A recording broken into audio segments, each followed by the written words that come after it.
My name is Natasha Jenny and this will be my Unit 9 presentation on the human digestive system. The presentation will cover the structure and the function of the digestive system, the processes of mechanical and chemical digestion, including the optimum conditions for the enzymes, focusing and discussing two of these specifically.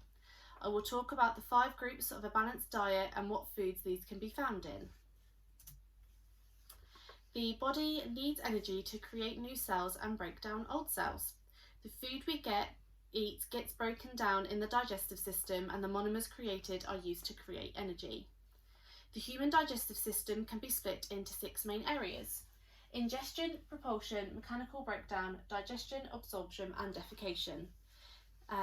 The 7 main organs used in the digestive system are the mouth, esophagus, stomach, small intestine, large intestine, rectum and anus. There are other organs that are included in the process, but the food does not pass through them. Ingestion is the process of eating food. This is the start of the mechanical and chemical breakdown. The teeth mechanically break down the food into small pieces as the saliva glands secrete saliva, which start the chemical breakdown. The saliva contains enzymes and is slightly alkaline, helping with the digestion of starchy foods. The chewing and tongue forces the food to roll into a bolus and this is swallowed. Propulsion is the swallowing action. Although swallowing is controlled, once it reaches the pharynx, it is involuntary and pushed down through the esophagus by muscles. The muscles move in a wave-like motion called peristalsis. This pushes the food through the tube into the stomach. The stomach lining secretes hydrochloric acid and this, along with enzymes referred to gastric juices, continues breakdown of the food. The lining also creates mucus to stop the acid from damaging the stomach, as the acid is powerful enough to melt metal. It can take anywhere from 1 to 4 hours for the food to be broken down enough to be passed through the small intestine. This then changes the bolus into a chyme. As mentioned before, there are accessory organs that help with digestion. These are the liver, gallbladder and pancreas. The liver creates bile, which is mainly made from water, salt and cholesterol and bilirubin, which is the breakdown product or red blood cells. Bile is then transported to the gallbladder and held here until needed. Bile is needed to help break down fats quicker. The liver also has a few other functions, such as processing the nutrients absorbed in the small intestine and breaking down and neutralising any toxic chemicals that come into the body. The pancreas secretes enzymes that help break down protein, fats and carbohydrates. It also takes sugar from the food and uses this as insulin. The small intestine can be split into 3 sections: the duodenum, the jejunum and ileum, and is approximately 6 to 7 metres long. The duodenum is the first section, absorbing most of the iron from the food and continues to break it down using digestive juices and bile.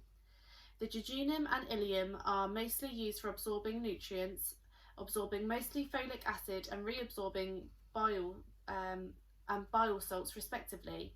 Once all the food has been further digested and all nutrients absorbed, it passes through to the large intestine. Nutrients such as fibre can't be absorbed. After mixing with the gut bacteria, the chyme passes through the 4 parts of the intestine. These are the ascending colon, transverse colon, descending colon and the sigmoid.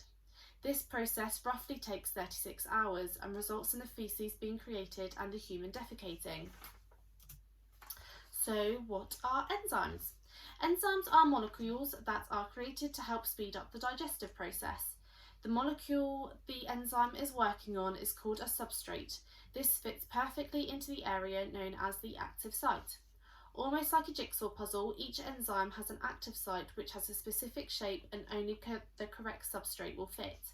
Once the enzyme has finished breaking down the substrate, it will release it ready for the next one. There are many different types of enzymes that are used at varying times in the digestive process, but all have the same optimal temperature, which is a normal body temperature of 37 degrees Celsius.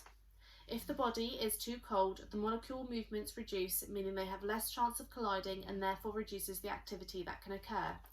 At high temperatures, the enzyme's shape can change, meaning they will no longer fit the substrate and result in no activity happening at all. This effect can be permanent and is called denaturation. As the enzymes are used at different times, they will have different conditions on the pH level.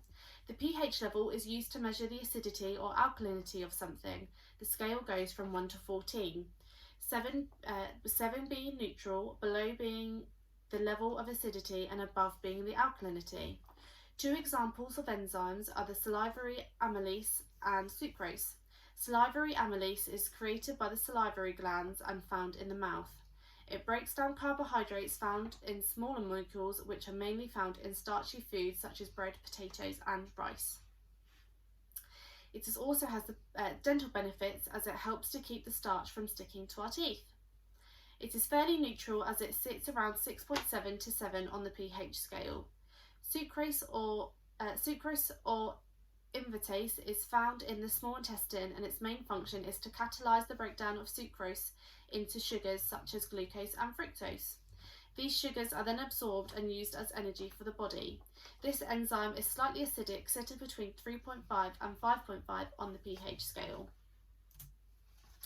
What do nutritionists mean when they talk about a balanced diet and getting your 5 a day?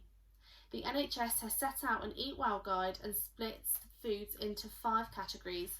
These are starchy carbohydrates or carbs, dairy and alternatives, proteins, fruit and vegetable, and oil and spreads. The purpose of carbohydrates is to give the body energy. Carbs should make up just over a third of the food we eat. Where possible, whole grain items such as brown bread, whole wheat pasta, or brown rice should be chosen, as they are rich in fibre and nutrients. Fibre is essential for the body, as it encourages growth of gut bacteria and keeps away constipation by keeping water in the digestive tract. It is recommended carbs are included in the 3 main meals of the day. Fruit and vegetables are also a great source of fibre, minerals, and vitamins. Each piece of fruit or veg has different nutrients and vitamins, so it is essential different types are eaten, and it's also recommended to be 5 different types a day. For example, 1 apple or banana, 3 heaped tablespoons of carrots or peas or any types of vegetable, limiting fruit juices to 150 millilitres due to the sugar, or 30 grams of dried fruit. Some of the minerals and vitamins found in fruit and veg are vitamin C, A and E, folic acid, magnesium, phosphorus and zinc. As previously explained, these aren't all able to be found in the same items, so a range of fruit and veg is key. Dairy products such as milk, cheese and yogurt should be eaten or drunk twice a day, and again contains an abundance of vitamins and minerals. These include calcium for bone strength, vitamin B12 for blood function and ensuring a healthy immune system, protein and zinc to help keep skin healthy and support growth and development. Category 4 is proteins. These can be found in meats such as beef and pork, in fish, chicken and beans. Protein should make up 1/3 of the diet. As well as the food being rich in proteins, they're a source of nutrients such as zinc and iron. The last category is oils and spreads. Although fat has been known to be bad, a small amount is needed to help the body absorb vitamins. Saturated fats such as biscuits, chocolates and ice cream should be avoided, as there is no nutritional value. Unsaturated fats such as olive oil and butter should be used in small quantities. That brings me to the end of my presentation. I'd like to thank you for listening and hope it helps towards your understanding of the digestive system, enzymes and a balanced diet.